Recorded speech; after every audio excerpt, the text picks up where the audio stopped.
मोठी बातमी सध्या समोर येते। पुण्यामधून पुण्यातल्या मिरवणुकीत बसची पाटी नाचवली आहे। पुणे बस परिवहन नाराज झालं। बसची पाटी नाचवल्यानं नियमभंग झालाय। पीएमपीएलची अज्ञाता विरोधात तक्रार दाखल करण्यात आलेली आहे। त्यामुळे पुण्यामध्ये ही बसची पाटी नाचवल्यानं आता पुणे बस परिवहन हे नाराज झाल्याचं पाहायला मिळतंय। या विरोधात आता तक्रार दाखल करण्यात आली आहे। या संदर्भात अधिक माहिती घेऊयात आमचे प्रतिनिधी रोहन कदम यांच्याकडून। रोहन, पुण्यामध्ये मिरवणुकीमध्ये ही बसची पाटी नाचवली, काय नेमकं प्रकरण? अंकिता, खरं तर हा सगळा प्रकार जो आहे तो काल अण्णाभाऊ साठेंच्या जयंतीच्या मिरवणुकीमध्ये घडला। आपण याबाबतची अधिक माहिती घेण्याचा प्रयत्न केला तर याबाबत माहिती अशी समजते की पुण्यातील अप्पर डेपोला जे आहे ते आता लोकशाहीर अण्णाभाऊ साठे यांचं नाव देण्यात आलेलं आहे।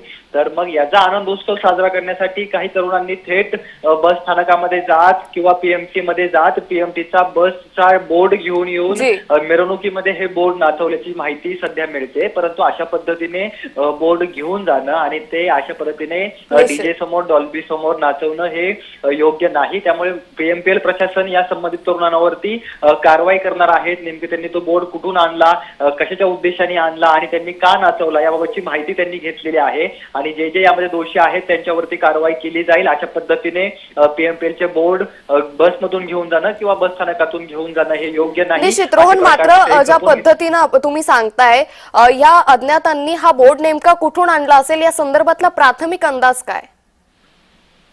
कुठल्या तरी बसमधून जी बस निघालेली होती अप्पर डेपोच्या ठिकाणी त्या बसमधून त्यांनी तो बोर्ड काढला असल्याची प्राथमिक माहिती मिळते।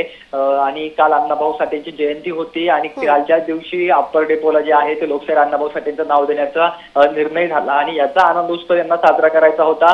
म्हणून यांनी जो आहे तो हा बोर्ड आणला आणि हा बोर्ड या मिरवणुकीमध्ये नाचवल्याची माहिती प्राथमिकदृष्ट्या मिळते। त्यामुळे आता आगामी काळामध्ये या तरुणांना आयडेंटिफाय केलं जातंय का आणि त्यांच्यावरती सक्त अशी कारवाई जी आहे ती केली हे पाहणं महत्त्वाचं आहे। निश्चित। धन्यवाद रोहन, आपण दिलेल्या सविस्तर माहितीसाठी। त्यामुळे पुण्यामधून ही मोठी बातमी सध्या समोर आली आहे। पुण्यातल्या मिरवणुकीमध्ये बसची पाटी नाचवली, मात्र ही पाटी या अज्ञातांना नेमकी कुठून मिळाली या संदर्भातली माहिती अजूनही स्पष्ट झालेली नाहीये। मात्र पुणे बस परिवहन यानं मोठी कारवाई केल्याचं सध्या दिसून येतंय।